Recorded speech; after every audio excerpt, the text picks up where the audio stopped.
One day he was hitting me. He was, he was doing his thing or whatever. Girl, but I don't even know what came in me. I just hit it. I just punched him so hard upside his head. He had a little cocoa on his head. And that was the last time that man put his hands on me. The Next Door Podcast. Welcome back to the Next Door Podcast. I am Bestie Next Door, and I'm like your bestie next door. If you like your tea to be extra, extra sweet, then this place is not for you. Because we like our tea to be sweet and bitter. Sweet enough that it goes down, bitter enough to wake us up. Now, guys, woo! Oh, Angie, this is your first time listening to me, seeing me live. Okay, guys, we are getting to 2024. I'm excited because I'm going to pop in February, so I'm really excited about that. Also, guys, if you guys listen to me on Spotify, Apple Podcasts, Google Podcasts, or you're watching me live on YouTube, or you're here with me live on TikTok, guys, I have a baby registry in the link in my bio. So if you follow me on TikTok or you have me on Instagram, just click the link in my bio and you'll find the Amazon registry. If I helped you anyway in 2023, you should at least pick one thing from that registry just to get me. I mean, I already got all the big stuff like, bassinet, like stroller. I got the big stuff, but I just put like little stuff on Amazon just to like have a registry, since this year I'm not going to do a baby shower because I really don't want to have too much attention with this my son. So I don't want to have too much attention, so I'm not doing a baby shower because like I've been all over the globe. So I can't do a baby shower. So this is like my baby shower. So guys, get at least one thing on the Amazon registry. It doesn't have to be the most expensive thing, but whatever you could afford, it doesn't matter. The littlest thing, even if it's a sponge, even if it's a rag, the littlest thing counts. Also, guys, I have a TikTok series called the It Girl TikTok series. If you haven't gotten that, you should get that. It's only $1.99, and I basically talk about, like tips for dating older guys, emotional intelligence. But if you already got the ebook, like Becoming a Badass Woman, Controlling Your Emotions ebook, or the High Value Woman audio book, or you took the High Value Woman course, then you're not going to really need that. But that's for those who haven't gotten those things and just want like that kind of quick breeze through and, are not sure on what book or audiobook to get. The It Girl Checklist TikTok series is going to help you to know which book you may need to get to help you on your journey to leveling up. And also, if you need a one-on-one, I'm still taking one-on-ones. The link is also in my bio as well. I will also put it in, the one link has the link to everything. So that one link that I always post on my YouTube and I put in the Apple Podcast, Google Podcast, Spotify Podcast, that one link that I put, it links to everything. So you could just click the link and find everything you need. What else? I don't want to forget anything because next year we're going into a whole different thing. And, I want to end this year off with a lot of positivity. I think that today's episode, we're really going to just talk about, I'm going to take questions from those that are live with me on TikTok. I'm going to take questions and bounce off of that. And then we're also just going to talk about just the 2023 as a whole and the year and what we should have learned as women, because I don't want to carry the topics that I spoke about in 2023 to 2024. I don't want to overdrag it. I want to talk about new things, more things like how to develop as a woman. I want 2024 to be the year of development. Once I give birth, I'm going to take maybe a few weeks off, but I'm going to do a lot of audio. So because it'll be easier for me to do audio than it will be for me to come to the studio, set up and do the whole shabam. It depends on how I feel. Like, if we get the nanny in time, we find a nanny in time, X, Y, and Z. But of course, as a new mom, I'm not going to want to just have anyone around my baby so early. But I can't commit to doing audio. Audio will be a little bit more easier for me to post because I don't have to dress up. Because you guys know, anytime I come on, I got to pop out. I always got to pop out. I always got to look like, I'm saying, like a little baddie or whatever. So, yeah. I'm going to take some questions from the audience, TikTok audience. We have like about 213, it's going up, 213 people here live with us on TikTok audience. Guys, open up the floor. This is the last episode for 2023, so make these questions good questions and make the questions count. Let me open up my little apple juice because, girl, I'm thirsty.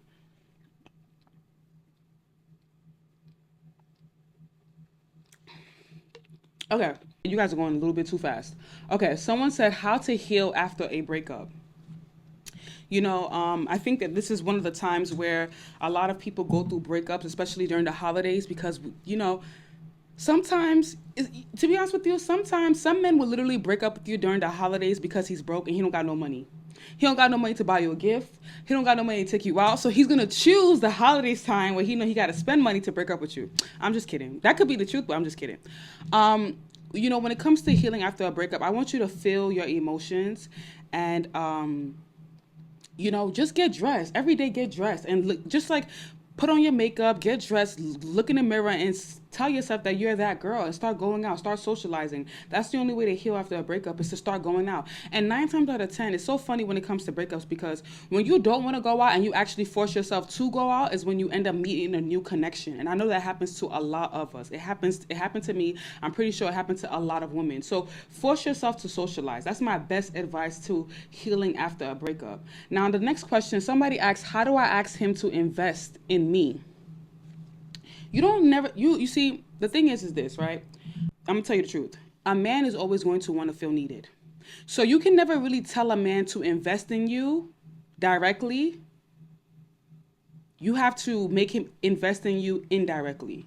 Because if he's investing in you and you're making all this money and men are like, let me say it like this. Men like to be the alpha omega.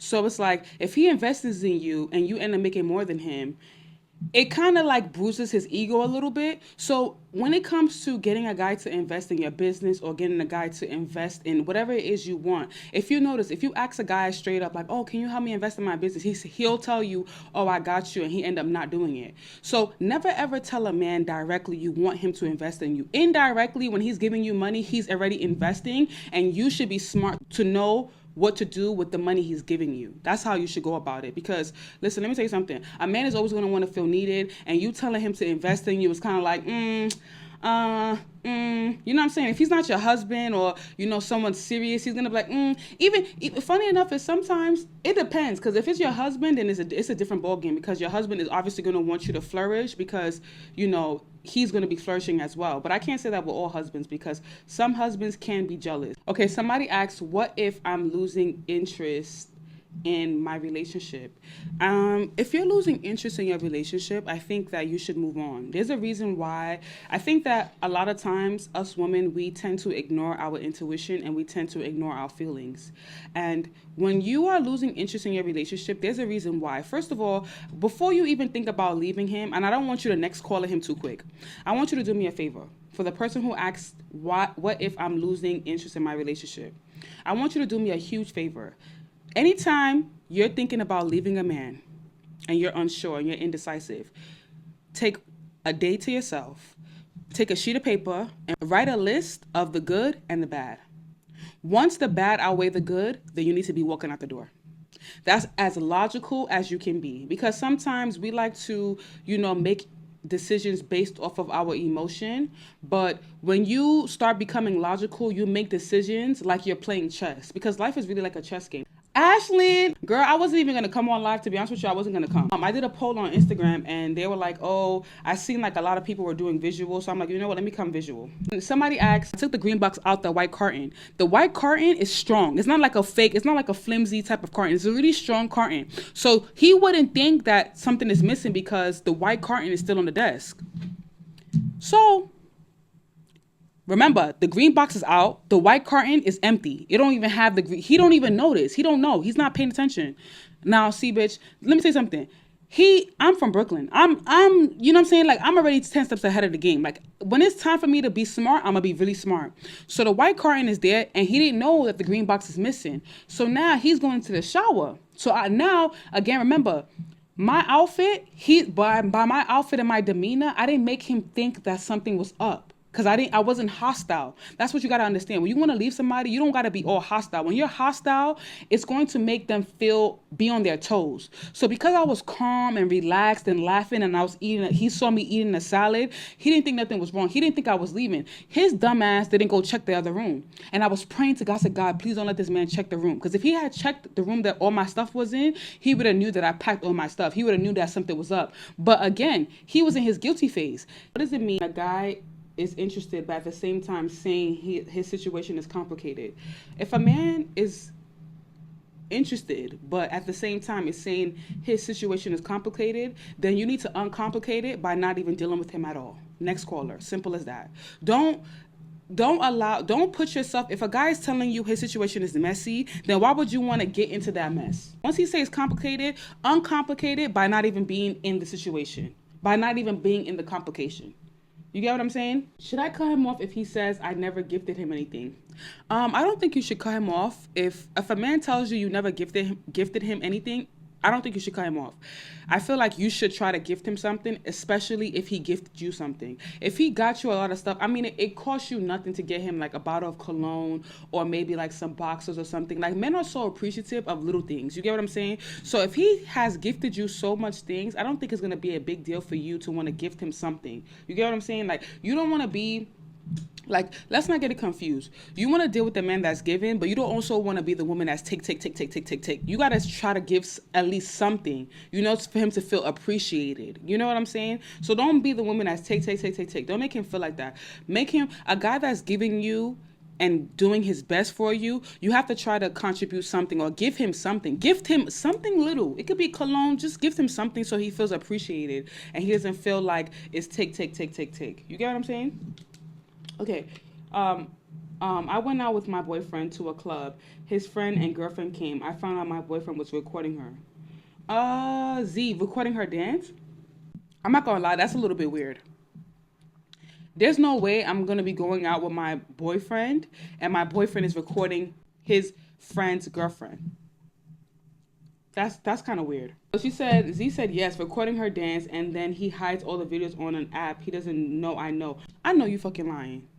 You better break up with him. He's obsessed with his friend's girlfriend, because I can't imagine going out with my man and my man is recording his friend's girlfriend. What the fuck is that? What are you doing?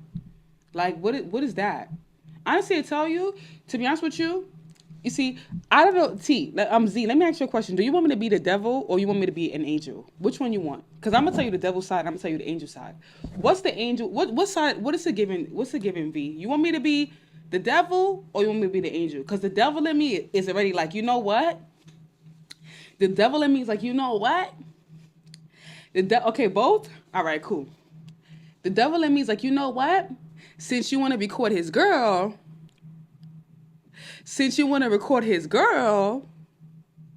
I'm about to slide in your friend DM. I'm about to, listen, when they go low, we go lower. When they go low, we go lower. Slide in that friend's DM. Give it a shot. Because you know what? Since he want to go low, you going straight to hell. He want to go low, you going straight to hell. Slide in his friend's DM. What's up? Tell him, hey, what's up? Oh, I was having an issue with something. You know, I just wanted to give you a call. Can I call you? Can I talk to you on the phone? He go low, we going to hell. All right, my angel side will say, you know, approach him and ask him, why are you recording your friend's girlfriend? Or do you have some type of obsession with her? That's my angel side. And then after he say what he say, my devil side will still come out, slap the shit out of him. Slap the shit out of him. See, it's still angel because you're giving him a chance to talk, but then you still gotta slap him. You gotta slap the shit out of him because whatever he's saying after that, it's not gonna make no sense. You know what I realize about men is this: sometimes you need to give them a factory reset. You got to give them a factory reset. So when you give them that factory reset, it's like their brain starts to sit in the right position and they start to behave. You get what I'm saying? But don't listen to me. I'm just being devil's advocate.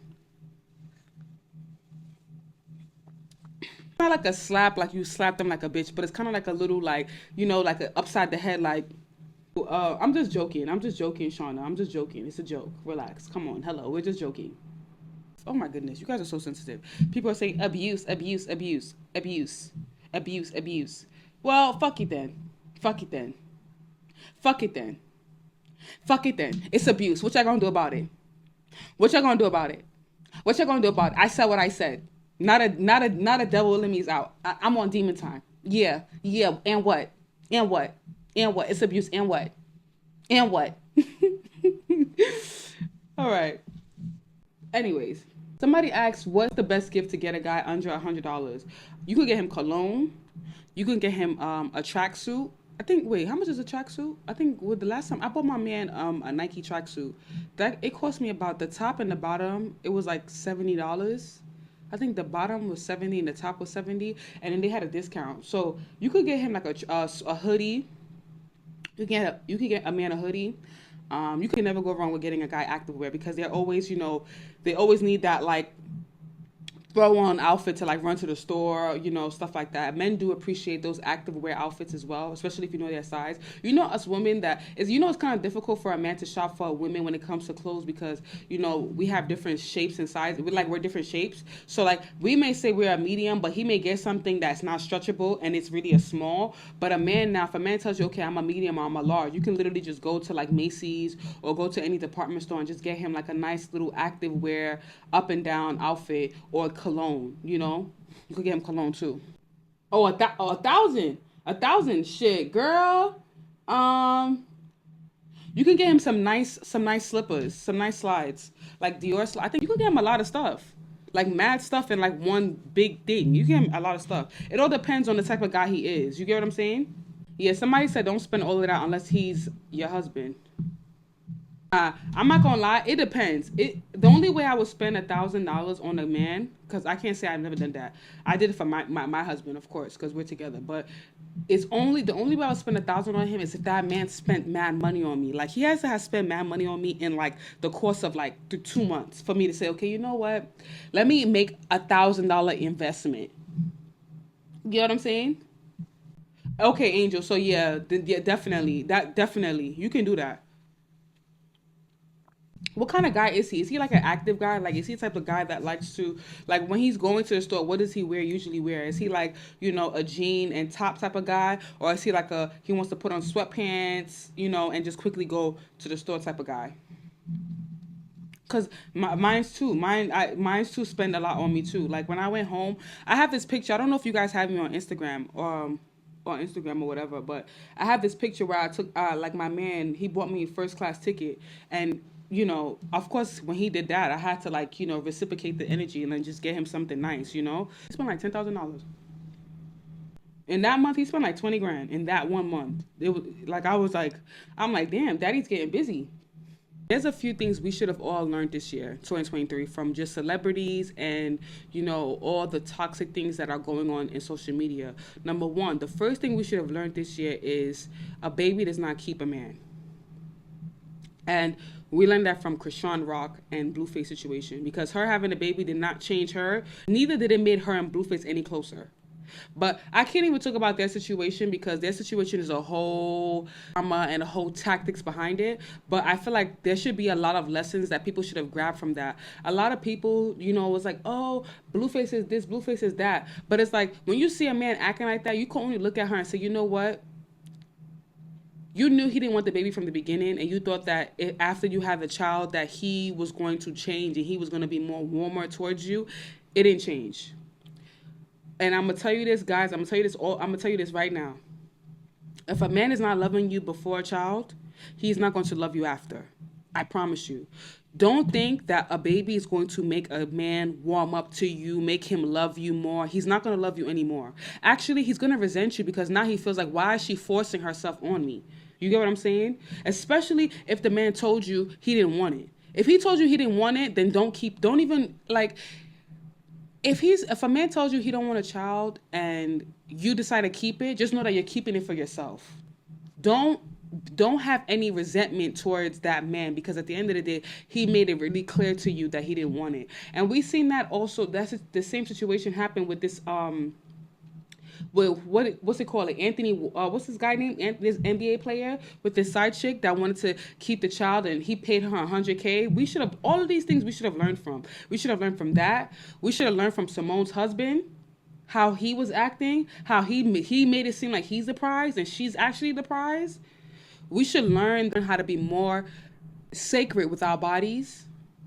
You know, none of that, posting on social media, being half naked and, just acting like a thought and acting all wild. All of those things should be forbidden in 2024. 2024, we're acting classy because if women all collectively act classy, in 2024. It's going to raise the market value. These men are not going to play in our face. They're not going to play in our face. That's the reason why men feel like it's okay to do coffee dates. They feel like it's okay to do coffee dates because there's one pick Misha that's like, okay, we can do a coffee date, even though she don't even like coffee, just because she wants to be picked. And funny enough is we had this long argument this year, this 2023, about coffee dates. It's crazy because some of the guys that are saying, oh, I'm going to do not everybody likes coffee. Not everybody likes coffee. Not everybody likes coffee. So you can't come to me as a woman and feel like I should accept your coffee date offer, or because you like coffee, but what if I don't like coffee? And it's not necessarily about going to a 5-star restaurant. Everything doesn't have to be 5-star restaurant, 5-star restaurant. What about going golfing? What about going bowling? What about activity-based dates? What about that? Nobody's thinking outside the box. Everybody's just thinking about, somebody said KFC. Hell no. Everybody's just thinking that all the women are trying to say 5-star, 5-star. It don't have to be 5-star all the time. It could be brunch. It could be a little brunch, bowling, golf. It could be laser tag. It could be something so cute. It don't have to be coffee. Not everybody likes coffee. I don't like coffee like that. I don't even like, some of you is like, yeah, coffee dates are still time and you're getting to know if you want to like the girl or not. Sir, if you don't know before we go on a date if you like me or not, I don't want to go on a date with you. It's just that simple. You shouldn't have to decide on a coffee date if you want to spend your money on me. You shouldn't have to decide. It shouldn't be a coffee date to know if you like me or not. You shouldn't even be going on a date with a person you don't like anyway. That's the problem. Let's even start there. Let's really start there.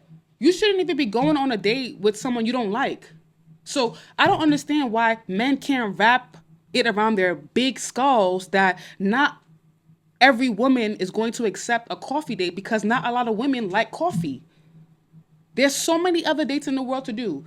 Golfing, bowling, activities. There's so many dates you can do. But not every woman is going to accept coffee because not every woman likes coffee. And that's okay.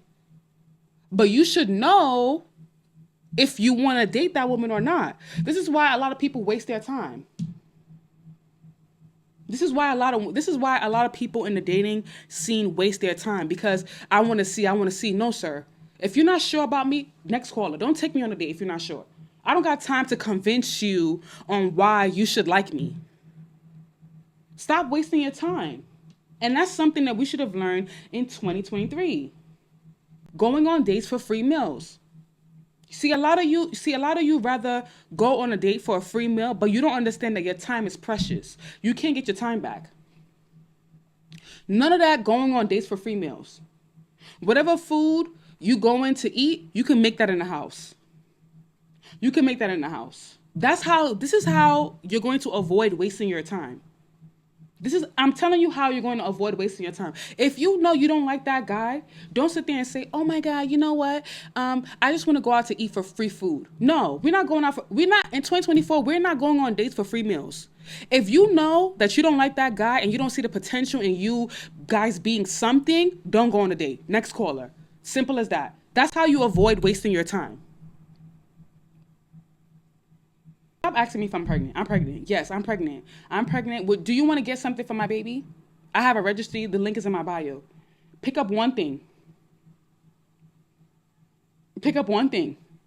I have all the big stuff already. I don't have a stroller on there. I have little things on there. Go click the link in my bio. Go buy something for the baby. Y'all keep asking me to. Yes, you could see my stomach. You could clearly see. Like, you could see it in my face. I'm tired of answering it. I swear to God. I swear to God. The next person to ask me, thank you guys. The next person to ask me, just go to my registry, click the link in my bio and go to my registry and go buy something for the baby.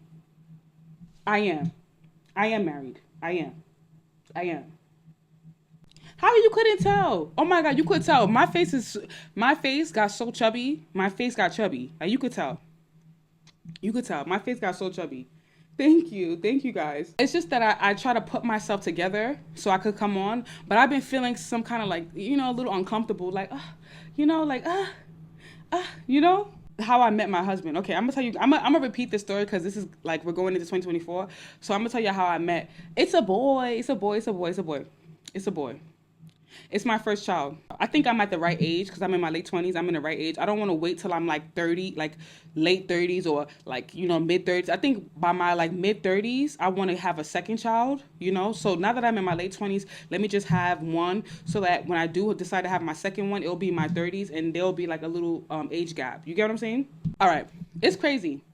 I'm gonna repeat the story again, but I'm gonna say the story again because now, like after this episode, this is the last episode, and I'm just giving you guys. We're just having a random discussion, so this is just like random talks. I'm gonna tell you how I met my husband. So I met my husband like this, right? So when I was leaving, I know most of you guys already know. If you followed me for a long time, I'm gonna answer your question. How to make him think about marriage. I'm re-answer when I finish my story. Ask me the question again, and I'll answer your question. Okay. So, remember my story that I told you guys, right? If you've been following me for a long time, you know the story that I told you guys about. I had this narcissistic ex-fiance, and he controlled basically everything in my life. Finances, who I hung out with. I couldn't go nowhere. If I did decide to go somewhere like the supermarket, he would tell me I'm looking at the time. So let's say if it's 12 o'clock, I had to be back by like 12:40. I could not stay outside too long, without his supervision. It was bad. And at one point he did start putting hands on me. And I can never forget this day where he put hands on me, girl. When he put hands on me, girl, let me tell you something. I gave him a big cocoa on the top of his head. Bitch, when I tell you, because I come from a male-dominant background. So I have that aggression in me. If I want to be aggressive, I could be really, really aggressive. I'm really, really strong. So one day he was hitting me. He was, he was doing his thing or whatever. Girl, but I don't even know what came in me. I just hit it. I just punched him so hard upside his head. He had a little cocoa on his head. And that was the last time that man put his hands on me. I did my big one. That was the last time, because before he was putting his hands on me, I would just be yelling like, stop, no, stop, But after that man stopped. He stopped. He saw that, this girl, she's a demon. She got a demon inside of her. I punched him so hard in his head. Like, I don't even know where the energy, I feel like the Holy Ghost came into me. I just punched him. Boof. He had a whole big coke on his head. He was like, oh, see what you did to me. See. But first of all, sir, you started hitting on me. Now all of a sudden it's, see what you did to me. See what you did to me. That's what you get. Keep your hands to yourself. So now, let me tell you how I left him and then I found my new man. Yeah, I think, Diamond, it was built up energy. I think it was built up animosity because there was one time that I went out, right? And I think I stood out for like 2 hours or 3 hours, and then he hit me so hard on my leg that I had like 2 knots on my leg. And I didn't do nothing about it. I didn't even hit him back or nothing. So I feel like because he's been hitting me, sometimes he'll slap me. It was too much. So after when he seen that, and then I called some guys to come beat him up. When he seen that, he said, oh, you called guys to my house? I'm like, yeah, you about to get your ass beat. You about to get your ass beat. You thought you was gonna hit. You thought that you was gonna keep hitting me and it was gonna be cool. You about to get your ass beat. That's what's about to happen right now. So anyway, I'm not Jamaican. So basically, he knew I wanted to leave. Right? We were going to get married, right? So this is why I tell you guys this verbatimly. This is why, like, if y'all don't take anything from what I be telling y'all, do not marry under 4-6 months. You know how these people be saying, oh, you know how the girls online be like, in 6 months he should know if he's gonna marry you or not. Do not listen to that bullshit. I'm telling you guys from experience. You're never gonna know who a man is until a year later. Give it like 2 years. Like 2 years is decent because it's not just about him making you his wife. You also gotta watch his character, see his background, see where he's coming from, see who his family is before you decide to marry into his family. You gotta understand, you're taking his last name. He's not taking your last name. Exactly. Even 2 years is not enough. Even 2 years is not enough. I don't understand why a lot of you are rushing into marriage. Don't rush into marriage. Take your time. If that guy is taking his time, you take your time as well. Trust me, it's better for you. Like now, in my situation, I'm just saying for my situation, we've been together for about what 3 years, 3 4 years before we decided to say, okay, we want to get married, and it's because we went through everything together, and we know each other so well, and we've built that friendship that even if like me and my husband right now have the type of relationship that even if we weren't to be together, we would still be friends. Like we would still want to know what's happening in each other's life because we're so close and we're so connected. You get what I'm saying? Now let me explain. My last situation, we got engaged in 4 months. I did the whole introduction. We got engaged in 4 months. That's fast. In 4 months, I thought he was a thank you, love. Thank you, love. I didn't even like my nails when she did it, but thank you, love. I was young. I was like 23 at the time. And now I'm in my late 20s. I'm more matured. I was 23 at the time. And don't get married too early. Don't listen to how you see how these people, I'm telling you right now, these creators come on here and they start telling you a whole bunch of garbage and you don't know what they're going through. I'm going to tell you because I've been there, done that, and I passed it. 23 is too early to get married. You should be looking to get married maybe at like, like I want to say like 26, 27, 28, like around that, around like 26, 27 and down. Because when you get to 26, when you pass 25, you're more matured and you think differently. So don't rush into getting married, right? I'm just telling you guys the truth. I feel like 27, 28, 29, 30 is ideal for women because you're more matured and you know what you want. And by then you will know who it is you're dating. But you should start dating for marriage by like 25. By 25, you should start dating for marriage. And then by like 27, 28 is when you should tie the knot with that person that you've been dating from 25. You get what I'm saying? And I'm telling you guys the truth. I'm not lying to you guys. I'm not trying to sell you a fake idea or facade. I'm real. Bestie next door, I'm real. I'm going to tell you the truth. So anyways, he was ready for things that I wasn't ready for. So he was trying to mold me into a woman that I wasn't even ready to be because I didn't even know who I was. You get what I'm saying? So what had happened was, after him putting his hands on me and stuff like that, I'll talk to his mother about it. I talked to his sister about it. And they weren't really, they'll tell me, oh, it's because of this or because they always made excuses for him. They never really took me serious because they didn't know that I was really like that. Like I was really about that life. So, he had this Rolex that he bought. And let me tell you something about that man. He loved material stuff. Like he loved to buy him Gucci. He loved to wear name brand stuff. Like that's what he loved to do. So I knew how in love he was with that Rolex. And the thing about it is this, right? Because a lot of people like to say, oh, well, why didn't you make your own money and leave? That's what I tried to do. I made my own bread and he made me spend all my money. You'll be so surprised. Like, how could he make you spend all your own money? You would never know what it's like until you're dating a narcissistic man. You would never know, especially at that young age, especially at being 23, 22. You would never know what it's like unless you're that age and you're in a relationship with a narcissistic man. So every time I remember I had like $6,000 saved up. I had $6,000 saved up. And all of a sudden when he knew I had that $6,000 saved up, he all of a sudden he didn't have money to spend like that. He's like, oh, he tried to be all nice and sweet to me. I'm thinking he's changed. I'm thinking, maybe like the way he was acting before, maybe I'm bugging, maybe it's just because of the way I'm acting and maybe because we come from different backgrounds, But little did I know, no, he wanted me to spend all the money. And when he knew I spent all the money, that's when his behavior started again. His controlling behavior started all over again. Because at that point, he knew that I wouldn't leave without no money. So let me tell you how I played this narcissistic guy. Anybody who's dealing with a narcissistic guy, let me tell you how I played this guy. When you're dealing with a narcissistic guy, you never tell them your plans. And that's one mistake that we make as women when you're dealing with a narcissistic man. You give them too much information because they know how to manipulate information out of you. That's what it is when you're dealing with a narcissistic man. So if you are currently dealing with a narcissistic man, if you're going right, always tell him you're going left. Always give him misinformation. Never tell him the exact and the right information. Always lie. You have to lie.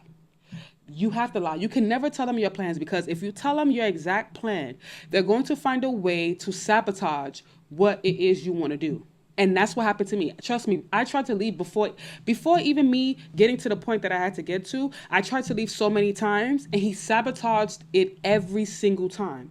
It's until I did what I did, what I'm about to tell you guys, is when I was able to leave. So now let me tell y'all how I left. So, okay, after I had no money, he knew I had no money. All right, so I left one time.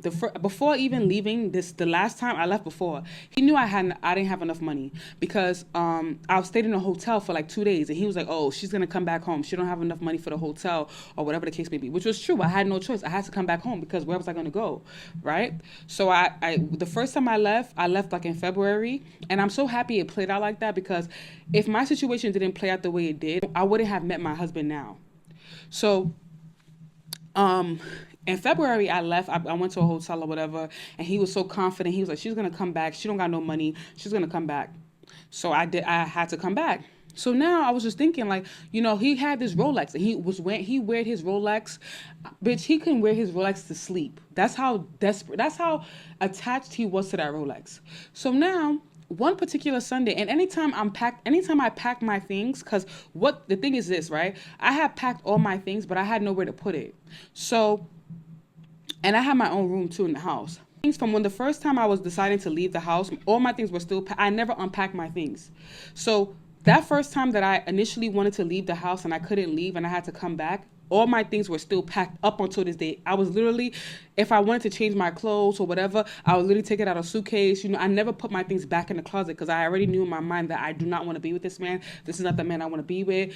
I want someone better. Even look wise, just look wise, he's not my type. You know what I'm saying? Like, he's not somebody that I would go crazy for. My husband now is my complete type. Instant type. Handsome 6'2" man. Handsome man. So very handsome man and very caring. My husband is just like me, but a male version. So anyways, not to talk about him. So on a particular Sunday, like anytime I packed my things, he always knew that I couldn't. He would always watch me when I pack my things, because remember, you can't tell a narcissistic man your plans. So on one Sunday, he told me he was going out. And mind you, I had already stopped having sex with him months before. Like, I was literally sleeping in another room. I was not giving him my body. When a woman stopped having sex, she's done. Anytime a woman stopped giving you the cat, she's done. I was done. So he came into the room I was in, because I would always be in this. We had like a 3-bedroom, 3-bathroom house. We had a maid and everything. Like, I was sleeping in another room for months. I never slept in the same bed with him. If I ever did sleep in the same bed with him because he wanted me to, I would always have my back to him. Like, he gave me the biggest ick. Like, it got to a point where I didn't even care if he was dealing with other women. I didn't care. I really sincerely did not care about it. Did not care. So, he came to me on a Sunday and he was like, "Oh, he's going out." I was like, "Okay." And I can remember this day like it's vividly. I can remember this day so vividly because what's crazy is too, not to get off topic, but that's why I say follow your intuition and listen to your emotions, because when I was in that relationship, this man tried to get me pregnant. Like, he was trying to get me pregnant. And I'm going to tell you this right now, sis, I was not getting pregnant. I was not getting pregnant, like, at all. And I thought something was wrong with me. So sometimes, let me tell y'all something. Sometimes when you are trying to get pregnant with a man and you're not getting pregnant and nothing is wrong with you, you went to the doctor and the doctor is telling you nothing is wrong, it necessarily is not you. It could be that man. It could be that man is not meant for you to procreate with. So don't ever feel like, because I know that there's some women right now currently trying to get pregnant with a guy, and the guy's making her feel incompetent, making her feel like, "Oh, well, like, what's wrong with you? You're probably on birth control, or you're this, you're that." Trust me when I tell you, I've been there, I've done that for years. All my 20s, I thought that something was wrong with me. Up until now, until I met my husband now. It's only my husband that I just met now that was able to successfully get me pregnant multiple times. I'm telling you, when I say multiple, like twice, because my first time I had an ectopic pregnancy. I have no control over that. I don't know if you guys know about ectopic pregnancy. Ectopic pregnancy is basically when the fetus is growing in the fallopian tube. So that was the first time, and that was like 2 years ago. And now we have our beautiful son that's coming now. So please listen to me when I tell you, if you are with a guy and you are not getting pregnant, don't think it's your fault. He is just not the guy for you. He's not the guy that you're meant to procreate with. That's what it is. So don't blame yourself. Don't feel like, "Oh my God, the doctor said nothing's wrong with me. Why am I not getting pregnant?" Just know that there's a bigger plan. Trust me, God always have a plan. So with him, I wasn't getting pregnant. So that's how I knew something was wrong. And every time he's always taking me to the herbalist, he's always taking me to doctors, and they all tell me the same thing, like, nothing's wrong with her. Like, she's fine. Her eggs is healthy. She's fine. It's somebody said 111. My wish is for everybody on my TikTok live to go to click the link in my bio and go buy something on my baby registry. That's my wish. That's my wish. Let me get back to my story. Okay. And those who are listening to go click the link in my bio on Instagram, TikTok, or the link in the bio on the audio part to go and buy something for my baby. That's all I wish for. My birthday's coming up. If you want to get me something for my birthday, you're like, oh my God, I really want to get something for Bestie for her birthday. Just go to my baby registry and buy something. All the big stuff I already got myself. I already got. Anyways, back to the story. So Sunday, my birthday is January 7th. January 7th, my birthday. But I already got all the big stuff like stroller, car seat, all of that stuff. The only thing I care about is like my what you call it, aftercare, like my what's it called it, postpartum care. Like those kits, you can get me a kit, you know, a postpartum care kit, whatever.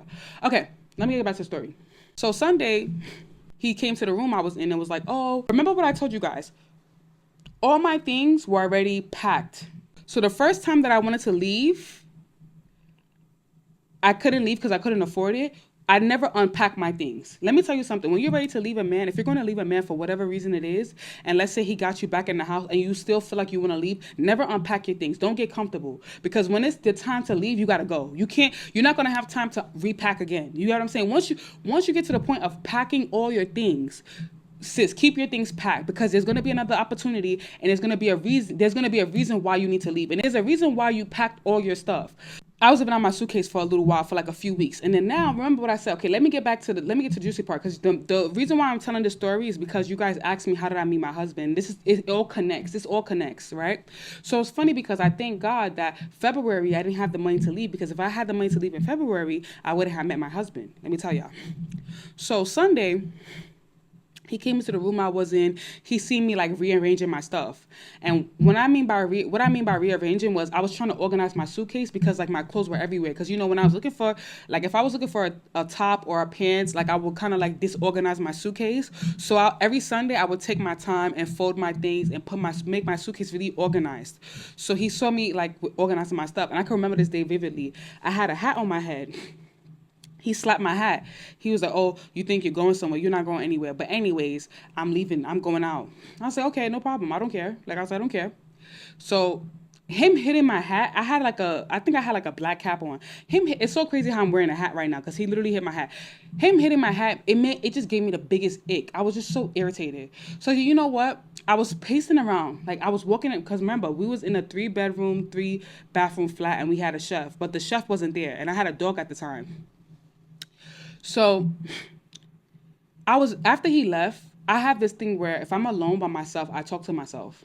So I was talking to myself. I was like, I gotta figure out. I was like, yo, you gotta figure out how you're gonna leave. Like, I gotta leave. I can't stay here. Like, I can't stand him. I hate him. So you know what I was thinking? I said, you know what?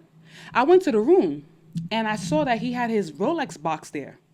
He had, a Rolex. Let me tell y'all, if y'all don't know, if any of you guys haven't, ever seen like the packaging of a Rolex. So a Rolex comes in a green box and it has a white carton.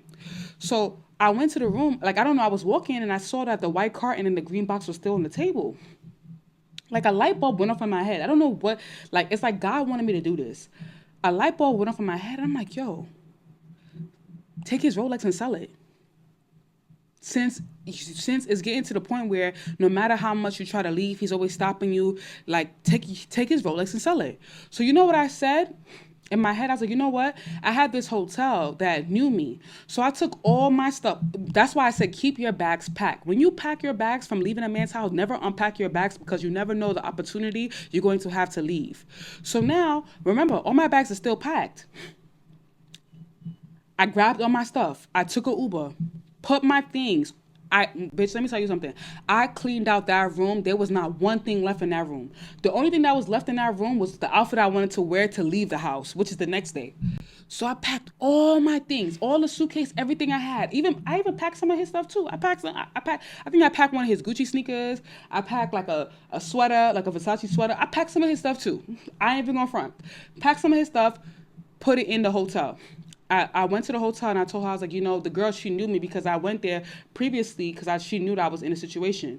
So I told her, I was like, hey, can you keep my things for me? Lock it.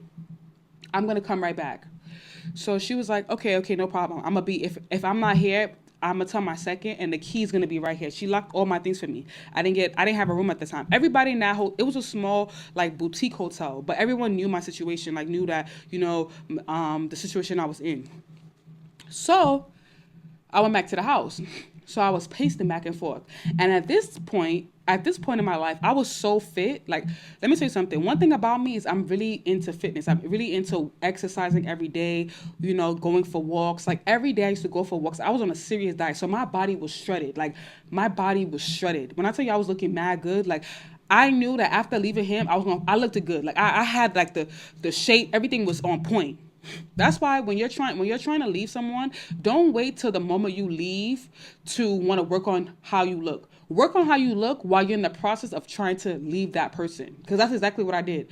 For like since December, from December to like March, I left him in like March. December to April or March or so, like 4 months, I was working on myself, working on how I look, working on like I always had like my retainers in, like I always made sure my teeth were white, retainers in, going for my walks or whatever the case may be, shit like that. Yeah, exactly. To be honest with you, that self love really did give me the strength to leave. It did, like that. It really did, because sometimes when you're feeling insecure about yourself, like let's say you're a little bit on the heavy side, or you don't feel confident in who you are as a woman, you will stay because you're not confident. You feel like you can't get somebody else, but you just have that, like you love yourself and you sure about, if I leave this type of guy, I'm gonna get somebody else. Trust me, that self-love is needed for you to leave. That's the only way.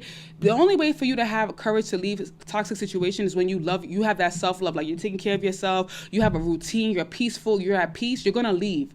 But if you're insecure and you're feeling down, it's gonna be hard for you to leave, because you're gonna think in your mind that that's the only person that's gonna love you for who you are. But let me continue with my story. So, me, I'm a calculated bitch. I'm a calculated bitch.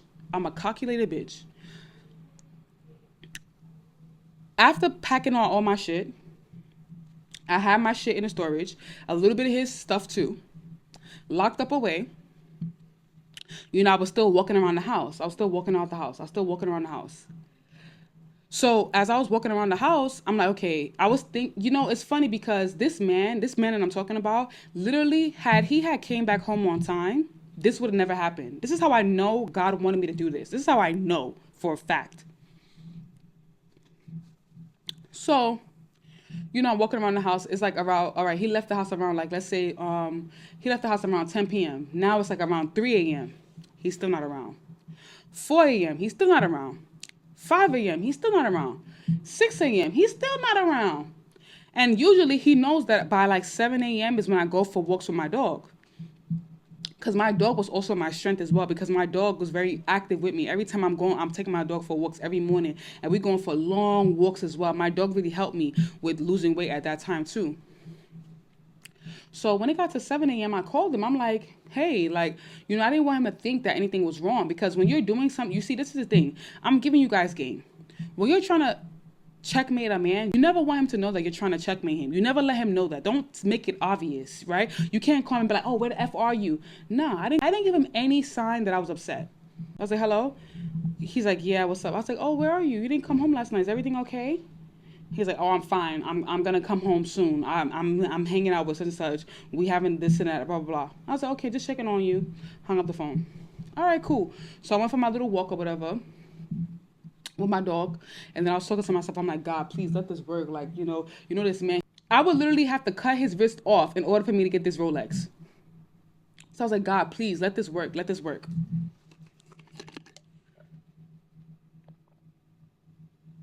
My chef, he doesn't stay with us. He usually comes in the morning and leaves in the night. So that's how my chef wasn't able to really be involved in the whole situation. So my chef came in the morning and I saw him when I came. So he was like, oh, how are you? I said, I'm good. I told him, I said, I'm leaving today. I told him, because he already knew the situation that was going on between me and him. So I told him, I'm like, I'm going today. So what I want you to do for me is, when I tell you to take my dog to the gate, take my dog to the gate, take my dog outside.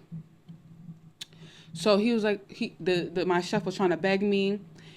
He was like, why can we work it out? Blah, blah, blah, blah, blah. And I was like, no, just listen to what I'm saying. Listen to what I'm saying. Cool. Bitch, this man did not come home till 11 a.m. So he left 10 p.m. Not even 10. I think he left like around 9, but I'm gonna say 10. I'm gonna give him a 10. He left 10 p.m.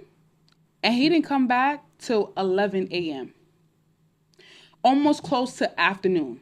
You know, because obviously I'm not giving him my body, so of course he's giving his body. He's going somewhere else to get his pleasure.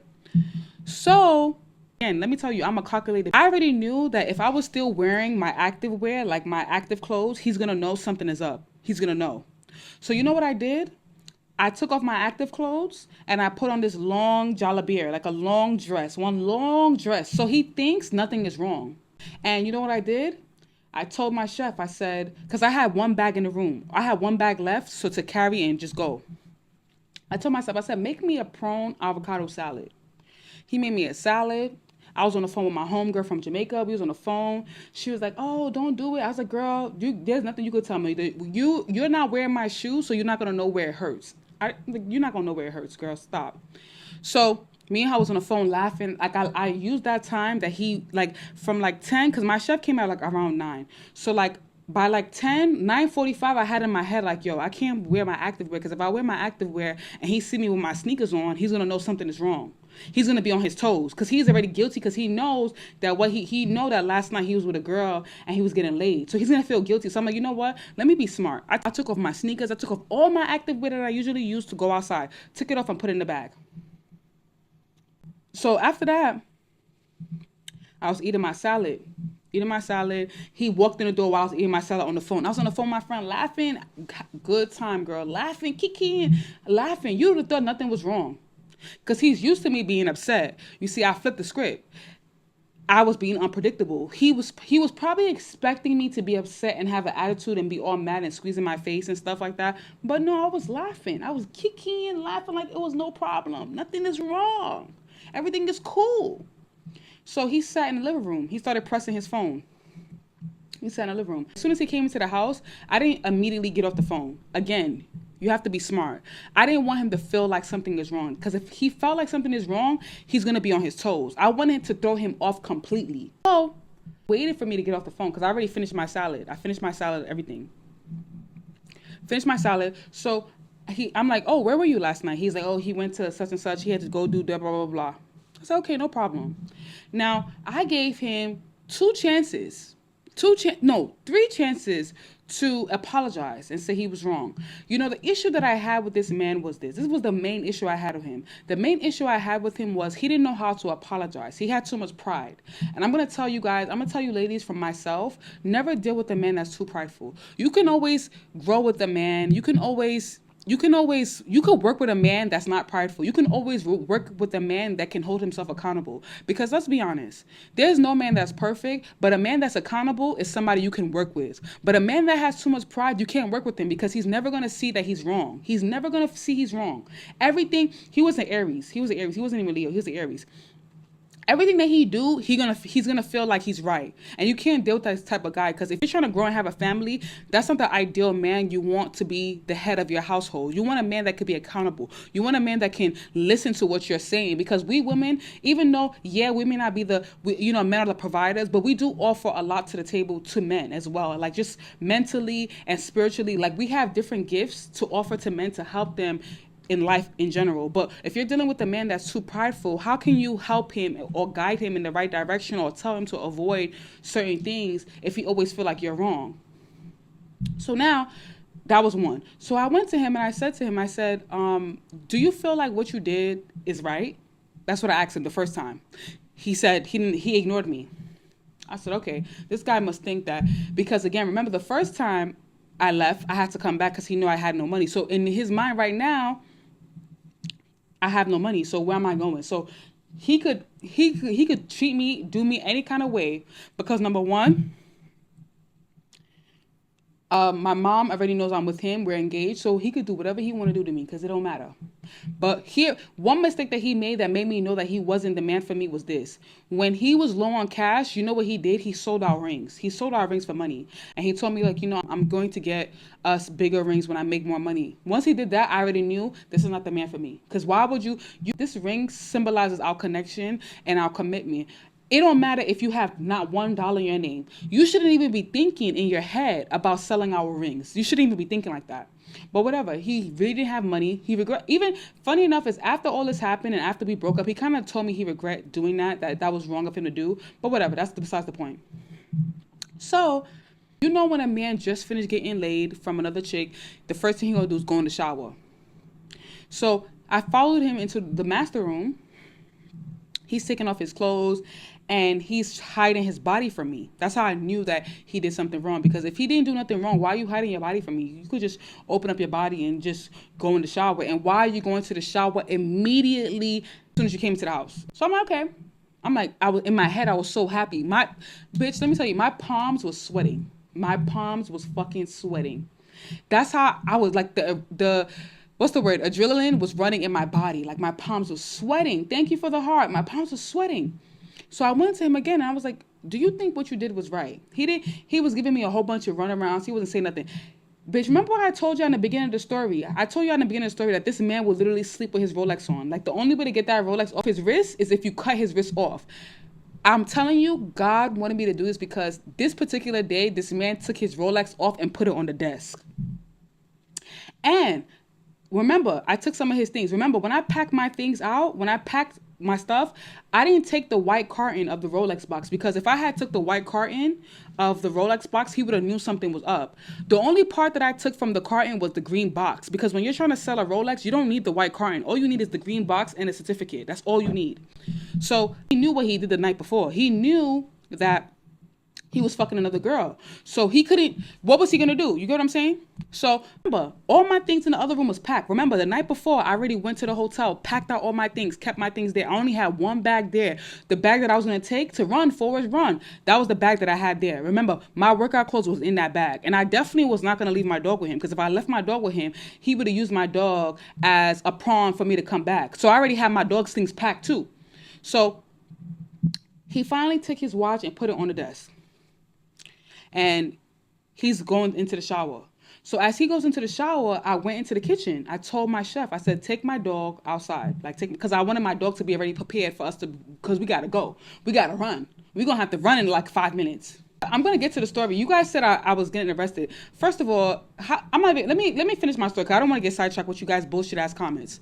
Anyways, because there's no way he's gonna. First of all, how could you afford the Rolex? Can you show the cops? I'm gonna get to that part with the cops. I'm gonna get to that part because I already said this whole story already. But I'm gonna get to that part. So, I told my chef, I told him to take my dog outside because I knew that we're gonna have to run. So I'm like, I can't be dragging dogs are, my dog and I thinking nothing is wrong. So I'm like, take him outside so he think we're going for a walk. So take him outside. So when he's already outside, remember, I have one bag left in the room. My bag is close to the door. The room is close to the door. So I went to him. Remember, I'm still wearing a long dress. I'm not wearing active clothes, so he's not on his toes. I went to him in the shower. Can you believe that if this man had told me, and it's so crazy to me, this is how I knew that this guy wasn't for me. Because if this man had told me that, I'm sorry, can we talk about it when I got the shower? I feel like we have a lot to talk about. I wouldn't have left. It's his pride and ego that caused me to leave. Because I knew that, you know what, this guy, he's in his 30s, he's in his late 30s, he's never going to change. But me, I'm still 23, 24. I still have time to change and develop and be a matured woman. But he's not going to change. So there's no point in me, I'm trying to, it's no point. So I went to him and I said, I went to him the last time to be sure about what I was doing.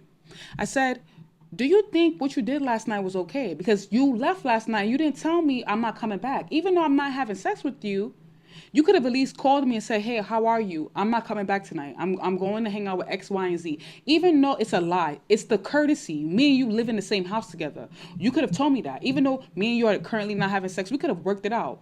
But you didn't want to work it out. You wanted to be a dog. So now since you want to be a dog, I'm going to show you I'm the owner. I'm going to show you I'm the owner. Because when you have a dog, you got to show your dog you're the alpha omega. I'm going to show you I'm an alpha omega in this bitch. So now I went to him in the shower. Okay, so just to explain it for visual reasons, so you can understand how I was able to get it and run it without him seeing me, his back was towards the door. So the shower head is this way, It's not like, the door is like, how some showers that the door is open and the shower is like right in front. No, it was like the shower's on the side. So he's on the side and the door is like right there. So the first thing you see when you open the door is the toilet. You don't see the shower first. So when I went to him, his head was towards the wall and the shower was running on his bald head. So I was like, I wanted to ask him one more time to be sure if what he did was right. I said to him, I said, do you think what you did last night was okay? And I wanted to be sure. In my heart, I really want him to say, no, I want us to talk. He told me, you know what he did? He shooed me off like a fly. He told me, oh, he can't talk right now. He can't talk right now. This is what he did. He can't talk right now. He can't talk. I said, you can't talk right now. Okay. I went to the desk. I took the Rolex, grabbed it in my hand. Bitch, I went to the door where my bag was. I grabbed my bag.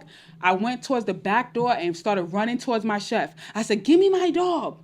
Bitch, I was running with my dog. I called the Uber. Bitch, this is how I know God was on my side, because the Uber was literally 1 minute away. The Uber was 1 fucking minute away. That shit was 1 minute. Bitch, I was running towards the Uber. I don't even know how, because usually, when you're in like a situation, a certain situation, like all of a sudden things don't go right. But for me, everything was going right. The Uber was literally 1 minute away. I'm like, yo, how the fuck is this Uber? I'm trying to tell you, God really wanted me to do this. Bitch, I ran towards my Uber. I hopped in my Uber. I said, Uber, keep going and don't fucking stop. He said, what's going on? Uber, keep going and don't stop. My Uber driver was with the shits. This man was haul-assing through listen, this man did not have no brakes. I'm telling you, God wanted me to do this. This man, God gave me the perfect driver. This man did not stop at all. This man was going through the lights, going through, moving. He's like, then when we finally got far away, he's like, what's going on? I was just so, man, I was so relieved. When I tell you guys, I was so relieved once I got far away from the house. I was like, when you have so much anxiety, in your chest and your chest is so heavy. I was so relieved. Like, I felt like I had like a breath of fresh air. Like I could breathe again. Because when I was staying with him, I couldn't breathe. When I tell you God is so good, God is so good. Because just imagine, let me tell you something. Just imagine if all those times that I was praying that, God, please, why am I not getting pregnant by him? And I got pregnant. Would I be able to really leave this easy? Would I be able to leave this easy if I was pregnant for him? That's why I'm telling you, don't rush into being pregnant by these guys. Don't rush it. If you are trying to get pregnant by a man and it's not working, there's a reason why it's not working. Don't rush it. I promise you. Because to be honest with you, I could only imagine if I had a kid by him. Just imagine how hard it would have been. It would have been so hard. So finally, I got far away from the house. He's calling me. He's like, oh, my wife, blah, blah, blah, blah, blah, blah. Bitch, I was done with him. I was already done. I'm like, you know what? His sister was calling me. Everybody in their book was calling me. I'm like, you know what? When I was telling y'all about him beating my ass, and when I was telling y'all about him doing what he was doing, nobody listened to me. That was the problem. Nobody listened to what I had to say. So now that I took matters into my own hands, y'all telling me, oh, if I wanted to leave, I don't have to take his stuff. I'm like, bitch, fuck you, and fuck you, and fuck you. You can go to hell, and you go to hell. I popped my SIM card out and I changed my phone. New number, who this? And this story I'm telling you guys, I'm telling the truth, because if you go to my old videos, I say that the story is the same exact story. My story has not changed since. My story has not changed. So, I was in the hotel, whatever. But I messed up, because this is where I messed up. Let me tell you now, the reason why I'm even telling you this story is because I want to tell you how I met my current husband. I'm going to tell you how. So I was in the hotel. He knows the hotel that I was in, because he knows that that's the only hotel that allowed me to carry my dog at that time. So he came to the hotel, like a few days passed or whatever the case may be. I didn't sell the watch just yet. When I had the watch, I didn't sell the watch immediately. I waited like 2 to 3 days, because I wanted to be sure. You know what I'm saying? I wasn't sure. I was still kind of like thinking, like, what should I do? Like, okay, if I sell the watch, what am I going to do? Stuff like that. I was still in that thinking phase. I wasn't sure. So as I got the watch, I didn't sell it immediately. All right, cool. So he met me in the hotel. He came to the hotel with cops. The story gets good. Let me tell you. Story gets better.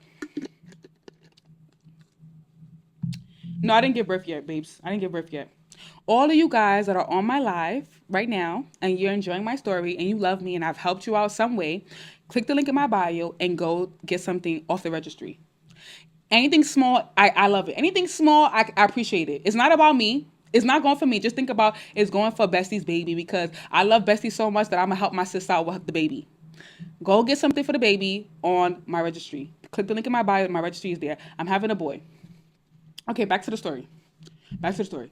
So he came like 2 days later. 3 days later. He came to the hotel I was in. He came with cops. He came with little police officer, little escorts. So he come and now the girls at the front desk, remember, they already knew my situation. They already knew what was going on. They already knew my situation. So they were like, what you call it? They called my room. They was like, oh, he's outside, blah, blah, blah, blah. He's outside. I think he's outside with cops. My mom called me. So I'm like, shit, it's getting to the wire. So my mom was like, my mom called me and she was like, oh, he said he's not going to do nothing to you. Just go outside and talk to him. And I'm like, I'm thinking to my mom and I'm like, I don't want to go outside and talk to him. She's like, oh, I'm your mom. Nothing's going to happen to you because he already told me nothing's going to happen to you. And if something happens to you, something's going to happen to him. So just go outside and talk to him. He wants to talk to you. I said, okay, no problem. I went outside. I know, right? Tell Voss they need to sponsor me. Tell Voss they need to sponsor me. A lot of people have been asking me, am I sponsored? Because I'll be having so many different waters and stuff. But don't worry, 2024, we're going to get there. 2024, we're going to get there. God's timing is always the best timing. God's time is always the best time. I'm not in a rush for anything. God's time is the best timing. So now, I'm like, let me go talk to him. First thing that came out this freaking motherfucker's mouth was, where the fuck is my watch? He said, where's my watch? You finna question. Listen, you finna question me in front of cops, and you think I'm about to fold? Bitch, I didn't fold. I'm like, what watch? What watch? I'm like, what watch? What are you talking about? Because you have no evidence. You can't come to. First of all, number one, I'm not in your house. I'm in a hotel. You can't come to a hotel and think you're about to interrogate me or make me feel like I'm supposed to fold because you got some cops there. Because now I'm about to flip the script on you. Because look, bitch, let me tell you something. I'm calculated. So the moment he's like, oh, where's my watch? Where's my watch? I'm like, what watch?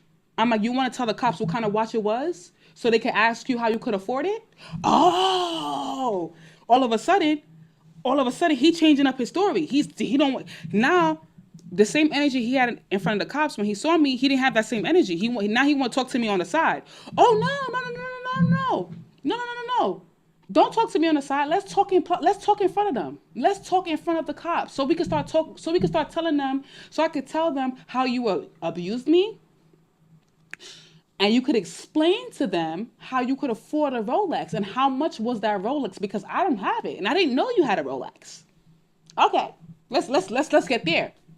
He couldn't. He's let's talk on the side. Now he don't want to talk to me in front of police because you tried to intimidate me. You thought I was gonna fold. You thought I was gonna be like, oh, I'm sorry. Nah, I'm not folding, sir. I'm standing. Look, I stood on business. Let me tell y'all something, bitch. I stood on business. I don't know where your watch is. I don't know what you're talking about.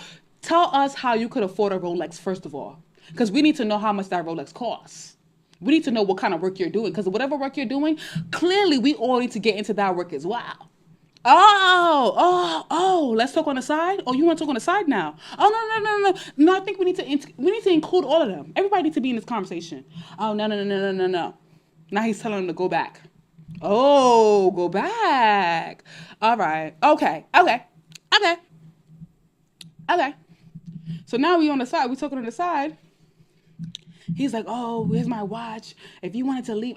And he thinks that, you see, I'm not stupid. Bitch. I watch too much movies to know that. You think that you about to incriminate me? You think I'm not thinking that you're recording me? He's talking about something, oh, you don't have to take my watch. I'm like, sir, what watch are you talking about? I don't know. He's like, oh, you don't have to act like you don't know what watch I'm talking about. It's just me and you. Sir, I don't know what watch you're talking about. At this point, I don't know what watch you're talking about. So, now, remember, I want to get him out of the hotel because now in my head, I'm like, fuck. I got to change my location because if I don't change my location, he going to keep coming to where I am. He going to think that he could get me back. So in my head, I'm like, fuck, how am I going to get him to go? The best thing to do when you're in a situation as a woman is start crying. I started crying. No, because you hurt me. Because now I want to get off of the topic of the watch. Because now I want you to leave. And the only way for me to get you to leave is to start crying. Oh no, you are a cheater, you're an abuser, you hurt me so bad. Bitch, you would have, bitch, I wish I had someone recording me. I would have won an Oscar. I would have won an Oscar for how good acting I was. Bitch, I started crying. I'm talking about boogers out the nose, bitch. Boogers out the nose. The boogers is dripping to the mouth. I'm snotting and bitch. Let me tell you, my cry could have won an Oscar. That's how good of a cry I was giving. I was giving him a show, bitch, a show. I'm like, no, because he's a cheater. I started shouting because I wanted the front desk people, people in the hotel to come and assist me and help me get this man out of the hotel. Bitch, I was crying. Ah, snot coming out the nose. I'm licking my snot. I'm acting like I can't breathe. So the girl in the front desk, she came and she was like, you know what? I think that it's just been a little bit too heated for the both of you right now. I think that you should go and you need to come back the next day. Come back the next day and you guys can talk about it. I already know you guys are in a serious situation. I know this is your wife. You love her and she clearly loves you because she's crying. Bitch, why she saying because she's crying? I was like, no, because he's a cheater. He's a cheater. He hurt me so bad. Bitch, tears out the motherfucking ass. As soon as this guy, once I seen him walk out the door, and I seen that he drove off, bitch, I wiped all my tears. I was like, oh, I gotta pack my shit. We gotta go. I said, we gotta find somewhere else to go. Bitch, by 6 in the morning, I was already out that hotel into the next hotel. Because I already knew that if I stayed in that hotel, he would have kept coming. So, you see what I'm saying? I didn't play myself. And I already knew, like, damn, I got a short amount of time to sell this watch before this guy really get me wrapped up and I'm gonna have to go back to his crib. By 6 a.m., all my stuff was packed. Me and my dog was out the door. We was ready to go. We was already on our next way to another hotel. Because this hotel now he don't know about. He only knows this one because he thinks it's the only hotel that I can go with my dog. But he didn't know I had a second plan. So I had my other plan. So I already left. Now, remember, I'm only telling you guys this story to tell you how I met my current husband. No, my phone. Okay, listen. Lisa said, why not turn your location off? He didn't know my location from my iPhone. He knew my location because he knew that that's the only place I can go with a dog. And he asked somebody, did you see a girl with a white dog walking around? Because he knows that I walk my dog every morning. While I was still in that hotel, I was still walking my dog every morning. And someone told him, yes, I see a girl. She's staying in that hotel. So that's how he knew I was at that hotel. Because he knows that every time I leave his house, that's the only hotel I can go to because they're the one that allow me with the dog. So that it's not that I have my location on. He didn't know from my iPhone location. Don't get confused. It's not that. So after I finally left. He was my fiance. He wasn't my husband just yet. He was my fiance. He wasn't my husband just yet. I did carry his last name, but he was my fiance. He wasn't my husband yet. Like, it wasn't like doc official. Like, it was about to get to that point. And I'm happy that I made the decision I made, because if I didn't, I would have been stuck. It would have been a little bit, it would even have been hard because it's not that serious. Anyways, the one thing I'm grateful for, I didn't have no kids. If I had kids with him, it would have been hard. But because I didn't have no kids with him, it was easy for me to leave. So now the reason why I'm telling you guys this story, because I want to tell you how I met my fiance. I only dated him for like a year. We got engaged in 4 months. So that just to reference for those who are just coming in, because now, guys, we have like almost like close to 500 people, 400 people in here. For those who just came in, we got engaged in 4 months. So I was in a hotel for like 5 days. And this is why I say God's timing is the best timing. Sometimes you think that you have nowhere to go or you think you have no option, and God will always show you that I have your back. I only stayed in the hotel for like 4 days because now at this point I sold the watch. And now I'm thinking like, damn, like I can't be staying in the hotels because the money's going to run out. I need to get a place. Like I need to find somewhere to stay. Like, So as I was having this thought and I was so worried, right? I was just worried. I was just like, listening to motivational music. I was listening. At that time, my song of that season was Burna Boy, Dangote. That was my song of that season, of that period of my life. I would listen to that song every morning, and it's not that I didn't want to work. I wanted to work too, but it was so hard. You know what I'm saying? It was just hard for me, because it was a lot going on. And, God just wanted to show me that I have your back. I have your back. So I went to this supermarket to go buy dog food because okay, so I had took a Uber to drive around to get myself food. I was like, I gotta get dog food for my dog because I can't, because my dog was spoiled. My dog was eating literally rice and beef and carrots. I can't give him that treatment right now. Right now we on a budget. If I'm giving you rice and carrots and beef, how I'm gonna figure out where we gonna stay? So I went to a supermarket and I was wearing a nice ass dress. This dress, my butt was looking nice, my body was on point. This is why I be telling y'all, don't go out in pajamas, don't go out looking homeless. I'm telling you guys the tea. I had my whole bust down, my bust down was on. I had my bust down wig on, and I had a nice dress. I had no makeup. My skin was good. I had no makeup on, but my dress, my body was on point. Nice dress. When I went to the supermarket, what you call it? My husband, I didn't even see him. It's so funny because I didn't even see him. He saw me. So I went to buy dog food, and me and my husband, we both love dogs. Like he has dogs. I have a dog too, so he knows that. All right, this girl loves dogs clearly because she's buying dog food, and he always says the first thing that he saw before he like the first thing that made him attracted to me was my legs, because I had my legs out. I was wearing a nice short dress, my legs was out, and I have like long legs. So he's like, when he saw my legs, that was the first thing that he saw, and then he just looked up and just saw it. He's like, yeah, I have to talk to this girl. So I had, mind you, I didn't see him because I wasn't paying attention. You know, when you're going through so much, you're not really paying attention to like the guys around you. You just want to like get what you got to get and go. So I went to the Uber, and then this random guy came to the car and was like, "Oh, my boss want to talk to you." I'm like, "Well, who's your boss?" I was like, "Tell your boss to come talk to me. Why is your boss sending you to come talk to me? Like, who's you?" He's like, "Oh, oops, sorry." He's like, "Oops, sorry. Let me go tell him to come." So I told my Uber driver, I said, I'm gonna count to five. If he don't come to this door at five, because I don't know if he think I'm about to wait for him, because it's not giving that. I'm gonna count to five, and if he don't come to this door by five, I'm leaving. Uber driver was laughing. Because that particular day, what I was wearing, a lot of guys were just like flocking to me that day. So I was already over it. Like he was the last guy, and I was already over. That supermarket I went to was the last place, and I was over it. So I was like, I'm gonna count to five. I was like, one, two. By the time I got to like two and a half, about to get to three, he was already at the window. He was like, "Hi, how you doing?" He never admits this, but his palms was literally sweating. He was nervous. His palms were sweating. I'm like, hi, I'm good. How are you? And my voice was very like stern. Like I was like, I'm fine. How are you? He's like, oh yeah. So I'm in a rush. Can I get your number? And I was like, no, you can't get my number. He's like, oh, so how I'm supposed to contact you? Mind you, I didn't know he was tall because I wasn't paying attention. And he's squatting. I wasn't paying attention. I didn't even, to be honest with you, I didn't even look at his face so well because it was late at night. I didn't pay attention. Again, God's time is the best time because I didn't know that mind you, who he is, who he is physically is the type of guy I was praying for when I was in my ex-fiance house. I was literally praying for this type of guy, tall, this is the type of guy I was praying for all around. So I wasn't paying attention because I was going through so much. So I couldn't really pay attention to him talking to me because I was already irritated because I had like 2-3 other guys trying to talk to me before him. You know what I'm saying? And I was already like, all these men are talking to me because that's showing. That's the reason why you're talking to me. Anyways, exactly, Ashley. God allowed me to lead to meet my blessing.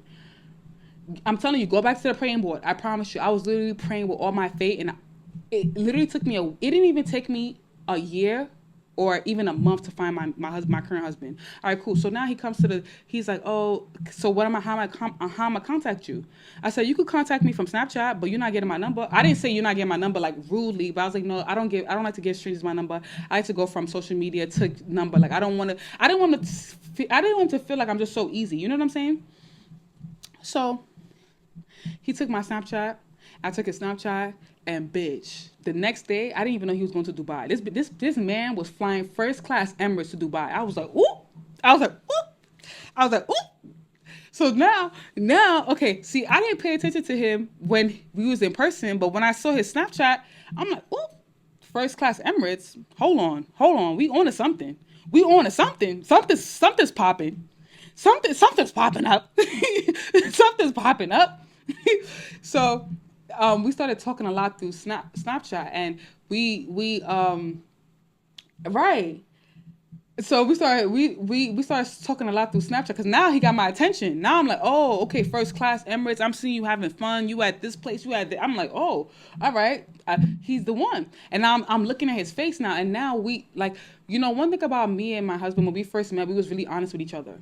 Like we was really honest with each other. I didn't lie to him about, like my situation as far as like leaving my ex-fiance. I didn't tell him like I came from a bad situation, like, oh my god, my ex treated me like crap, because I could never, let me tell you something, I could never tell you that my ex-fiance treated me bad. My ex-fiance did not treat me bad at all. I cannot say that. He did introduce me to, like, you know, designer stuff. Like, he was the one to like introduce me to nice things. So I never told him that my ex-fiance treated me bad, but I didn't lie to him about me being coming from a situation. And it's crazy because it's good that I didn't lie to him, because someone from my ex-fiance circle told him that I took his watch. So it's crazy. It's a good thing I didn't lie to him. You know, I told him first. So because I told him first, he felt like he could trust me. And we was talking from then and there. We was talking, like, when he was in Dubai, he literally called me every single day. In my head, I'm like, that's my boyfriend. I'm like, that's my man. Like, that's my man. In my head, I'm like, that's my man. So when he came back from Dubai, when he first came back from Dubai, remember, I didn't even know he was tall. When he came back from Dubai, he told me to come to his house. And mind you, I've only been in the hotel for like a week and a half. Like, I'm telling you, God worked in mysterious ways, because it's not even like I had to be in the hotel for a month. I was only in the hotel for like a week and a half. By the half of the week, he paid, when he was in Dubai, he sent me money to pay for my hotel for like the half of the week till he gets back. So you see what I'm saying? How if a guy wants you, he wants you. He literally gave me money without even me seeing him again. He sent me money while he was in another country to pay for my hotel. So after he paid for my hotel, so when he finally got back, he was like, oh, come to my place. So I came to his place or whatever, and he bought me like bags. He bought me like a few bags. It wasn't designer bags, it was regular bags or whatever. But I was so thankful that, you know, he got me bags. And did I sleep with him? No, I didn't sleep with him the first night. I had my period, and I was like, I'm not sleeping with him. I made sure I went my period. So after that, he told me, he's like, why are you staying in the hotel? How about you stay with me? I was like, okay. I didn't stay with him that first night. The third night, I was like, you know what? Let me just go over there, because I didn't want him to feel like I was thirsty. I didn't want to rush to his house. You get what I'm saying? Like, I kind of wanted to, like, you know, give it a little bit. And then from there, we lived together. Like, we was living together for a few months. And then he helped me get the money that I had from the Rolex is when I got my own place. You get what I'm saying? So he helped me find my place, my own place. So it's not that you see the money. I still have the money from the Rolex, but I didn't want to like waste the money. So after staying in his house, because he knew I was looking for a place to stay. So after staying in his house for like a little while, I stayed in his house for a few months or whatever, and then I got my own place, and then that's how our relationship been. And then like we had our little on off whatever, and now here we are, married and stuff. So yeah, guys, that's how. I know that was a long story for me to get to how I met my current husband, but that's how it literally happened. Someone asked me, how did you heal? I just healed, like, I literally just healed by self-love, like just loving myself and praying to God about finding, a new man. Like, I just prayed, you know? No, the story is 1 hour because I really want you to see, like, I don't want to just say, oh, I met my husband from the supermarket. I really want you to see how, like, life happens. You get what I'm saying? I really want you guys to see how life happens. That's why I had to say the story so long, because I really wanted you guys to see, like, damn, that's crazy. But yes, self-love and prayer, because I was literally in my ex-fiance house praying, like, oh, I want a guy that looks like this.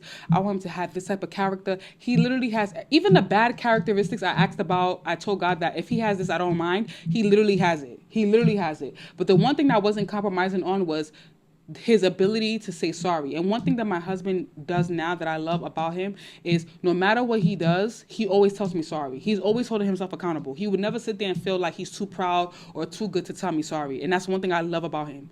I love about him, you know? So, yeah. I trusted God, to be honest with you. I trusted God. I just trusted because, you know, sometimes when you meet somebody, it's so hard to explain. Like, when you meet somebody, you just know you could trust them. Because we literally spoke on the phone for so long, and he told me so many things about him.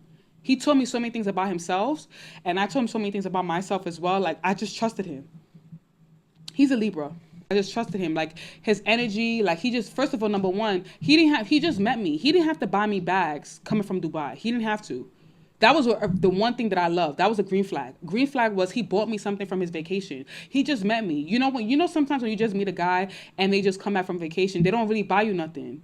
You know what I'm saying? So the fact that he bought me bags when he came back from Dubai already let me know like, oh, okay, like he's a generous type of guy. First of all, he bought, not only did he buy me bags when he came back, secondly, he was in Dubai and he didn't even know me like that. He gave me money for my hotel. So that already let me know that this guy cares about me. You know what I'm saying? And at that time in his life, he was ready for a girlfriend. He was ready for a serious girlfriend at that time. So I just came at the perfect timing. As I was manifesting him, he was also manifesting me as well. Let me tell you guys, not the best guy in the whole world. He treats me like the best. Yes, he does treat me well, but we also have our rocky times as well. And the years we've been together, it's been rocky too. I won't lie. You get what I'm saying? So I'm not gonna sit here and make it seem like, oh my God, he's such a good guy. He my husband. He treat me the best. Blah blah blah blah. We have the best relationship. No, bitch. We be sometimes. Before in the past, like the second year, we was literally like Tommy and Scrappy on Love and Hip Hop, bitch. Let me tell you. So, but I always say this, and I'm always tell you guys, because this is what I live by. Pick your baggage according to your size. I'm going to say this again. Pick your baggage according to your size. You're not looking for a perfect guy. You're looking for the guy that fits you. You get what I'm saying? You're not looking for the perfect guy. You're looking for a guy that fits you. He don't have to be the richest, but he got to be a provider, and he got to be generous, and he has to be a man that holds himself accountable. A guy that, you know, isn't prideful. That's what you're looking for. You're not looking for the riches, the you know, the most Prince Charming guy. You're not going to find that. If you're looking for that, you're going to stay single for a long time. I'm going to tell you the truth. If you're looking for Prince Charming and the most perfect guy, you're going to stay single for a long time. And I don't want you guys to stay single for a long time. This is why I share my stories, or I share certain things with you guys so you guys can learn from me. Pick your baggage according to your size. Pick what you can deal with. Let me say something. It's not about settling. Like settling, like I want you guys to understand something. Like there's a difference between settling and settling, if that makes sense. Like in somehow, some way, indirectly, you kind of do settle, because you're not gonna ever find 100%. Like you have to work with the 20% of what you don't like. You get what I'm saying? Like, because a man is never gonna come to you 100%, but you're going to have to train him to kind of like work with you, like work with your life and your lifestyle. If he doesn't fit the agenda you have for your life, like in 5 years, that's not the guy you want to be with. If you can't not seem to get pregnant by him, that's not the guy you want to be with. Trust me. Yes, this is going to be on YouTube. It's going to be on YouTube. Exactly. Never settle on a man that doesn't have no accountability. That's something you can, there's certain personal characteristics about a guy that you should never settle on. There's certain, like, forget about the money. The money part must be there. Of course, he must be a provider. That's very, very important. But you don't want to deal with a provider man that's too prideful, because that's what I had. A provider man that's a narcissistic guy. You don't want that. That's something you can't settle for. You want a provider man who's generous, who is willing to change, who's willing and open to meet you halfway. That's what you want. You want the man that's willing to meet you halfway. Because at the end of the day, realistically, you and the man that you're going to be with, you guys are going to be raised differently. So you have to be with the man that is willing to meet you halfway, to really understand that, okay, you know what? The way she see life is different, and the way I see life is different. So I have to be willing to understand her as she's willing to understand me. I feel like, to be honest with you, those things where you have to figure out what pick your baggage according to your size. Like what are you willing to tolerate? What are you not willing to tolerate? I can't lie to you. I can't sit here and tell you that, oh my God, I've never experienced getting cheated on. I cannot sit here and lie to you. I'll be fucking lying. That's why when I say the things I was saying to you guys, I'd be saying the facts. I'd be telling you facts because I know how to go around stuff. But again, you know, I feel like men have this thing where when they realize that they're really gonna lose you, like if a man really loves you, he realizes he's going to lose you, they start changing up their act real fast. You get what I'm saying? And that's what happened to me. Like in a situation where my man has done something wrong, like, you know what I mean, in the past, like, you know how I told you about emotional intelligence? Bitch, that's what I use on him. Emotional intelligence. Silence. He don't know my next move. He don't know what I'm about to do. I'm not about to sit here and start breaking your stuff and start calling you and start acting crazy. I'm not about to do none of that. I'm gonna make you guilt trip. I'm gonna make you feel like you're gonna have to send me some cash, first of all. And even after you send some cash, I'm still not gonna be open. I'm talking about not now. I'm not talking about now. I'm talking about when we were dating, like when we were like boyfriend and girlfriend. I'm talking about when we were dating, not now. Now, no. I'm talking about then. You know, we dated, like I met him when I was like about 24, 25, and I'm in my late 20s. So we dated for a long time. And we threw you off and get off my life. Simple. Well, I'm supposed to come here and lie to you? The fuck? Okay. Exactly. And I had my own thing I was doing too. It's not like, oh, I was hurt, I was sad. It was like I'm still single. So since you're keeping your options open, I kept my options open too. It's just that simple. I don't care. Like I'm not about to sit here and lie to y'all. Y'all bitches be yeah, see, this is the problem why people don't like telling y'all the truth. Y'all like people to come on here and lie to you and say, oh my god, my husband's so perfect. Oh my god, my boyfriend's so perfect. No, bitch, them bitches be lying. Them bitches be lying. I'm gonna tell you the truth. When we were in our dating phase, like after like a 2 year, 3 year, I had kept my options open. Let's keep it a bean. Any girl that come on here and tell you, oh, I've never dealt with cheating before, they're fucking lying. So I'm not gonna lie to you. I'm talking to you guys like my best friends. Like I'm talking to you guys like you guys are my friends. I'm telling you guys truth, facts, simple. Like let's be realistic. These bitches be lying. All the bitches that be carrying flowers like, oh my god, my man loves me so much, he never cheated on me. Let me say something. You know what's the funny thing about men too is this. The funny thing about men is this. You'll sit there and be all the girls that be on Instagram. You know a bitch is going through it because look, she'll post all the flowers in the back like, oh my god, I love my man, and all of a sudden for 2 weeks she ain't talking about she love her man. For 2 weeks she not posting because that man just embarrassed her behind closed doors. That man just embarrassed her. So please, listen. Let me say something. As women, we're all gonna go through. There's gonna be an equal share of a man testing you. It's gonna happen. It's literally gonna happen. That's why I say pick your baggage according to your size. No, for real. No, think about what I'm saying. A lot of them are not gonna come on and be honest. All of them will be like, my man, my man, my man, my man, my man, my man, my man, my man, my man. Oh, okay, you're a man, you're a man. The moment you open your mouth and be like, my man, I love my man is the best in the world, is the next moment, he will embarrass you. The next moment, you be like, my man. That's why I don't even do that on Instagram. I don't do none of that. Listen, let me tell you something. I don't do none of that. I used to be my man. Embarrassment. My man, embarrassment. To prevent embarrassment, because every time it's like a man just knows the moment you get all lovey-dovey and you be like, my man is so good. He's so good to me. It's like, you know what? He's like, you know what? I want to embarrass her. To prevent embarrassment, don't even say my man. That's why most people online think I'm single because I don't really post my man like that. I don't be like my man. Like I don't nah. Because every time I do it, it don't even have to be cheating. He just must do something stupid to piss me off. Just to piss me off. Like, you know what I'm saying? Most of the influencers that come on here that be trying to my man you to death, trust me, there's some shit going on behind closed doors. They're not going to tell you as I'm going to tell you. You see how I'm real with you guys and tell you that, oh, my ex-fiance, I took his watch, blah, blah, blah, blah. They're not going to come on here and tell you the truth. But behind closed doors, breakfast, left and right. Serving them breakfast, left and right. Trust me. The thing is that I want you guys to understand when it comes to the whole cheating thing, it's about picking your baggage according to your size. I can't really answer why they cheat because, I'm going to tell you this. I don't have any sisters and I grew up around guys. I have only brothers, right? My family is like more male dominant. And these are conversations that I'm used to having and used to hearing. So I can't really explain why they do it, but it's just, I don't know. Like some men get away with it. Yes, I'm on Spotify. Some men get away with it while other women act like their man doesn't do it at all. But majority of them are like, if you've been with a man for long enough, once in that relationship, he's going to do it. Once. If it's like, I'm not talking about a serial cheater. There's a difference between someone that cheats on you consecutively, like they don't give a fuck. That's different from someone that like once, like, like oops. Like, you know what I'm saying? It's different from those oops than as opposed to like consecutive cheating, like that's always cheating, like you're always crying. Like that's not somebody you want to stay with because now at this point he has no loyalty. He don't have no self-control. I'm not talking about the men that have no self-control. I'm not talking about that. There's a difference between a man who makes a little oops. There's a difference between that and a man that has no self-control at all. You get what I'm saying? I'm not saying that all guys are unfaithful, but somehow, some way, even if a man may not physically cheat on you, there's going to be something he does, whether it be text another woman. I didn't even say my man physically cheated on me. I didn't even say that. But everybody assume, it could be texting another woman, flirting.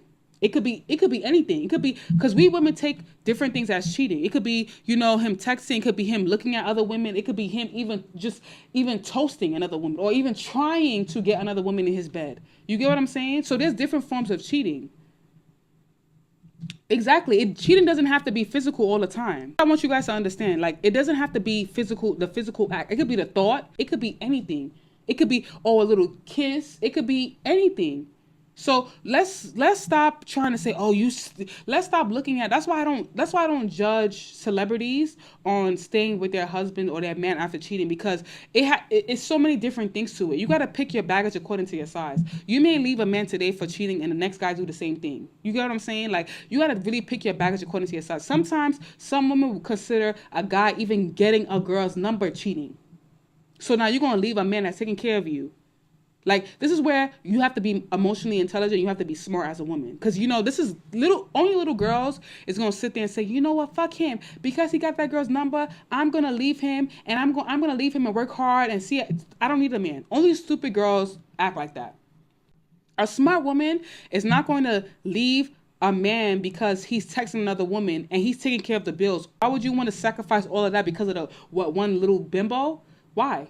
Do I believe in breaking up and getting back together after seeing other people? Yes, I do believe in that, because that's what happened to me. I do believe in that. I actually do believe in that. It depends on how long, though, because if it's too long, like a year, that's too long. But if it's like a month or 2 months, then maybe it can work. You get what I'm saying? Yeah, no. If he's broke and cheating, there's no excuse in the book for him to even think about doing that, to be honest. I'm going to just keep it a bean. No excuse in a book for a man to be broke and cheating. How? How could you even think? Pick a struggle. The only way it's okay for a man to be broke and cheating is if he's selling his pipe. If he's selling his pipe, then cool. Go ahead, babes. Go ahead, babes. Go ahead, babes. Do your thing, babes. Do your thing, babes. But ain't no way you out here slinging that thing for free. And that's all you got to offer. Absolutely not. This phone died while I was recording. I'm gonna leave you guys with that for today. Happy New Year, and I'll see you guys in 2024. If you're listening on Google Podcasts, Apple Podcasts, thank you for listening. If you're watching on YouTube or you were live with me on TikTok, thank you for watching. I want to wish you Happy New Year, and I'll see you in 2024.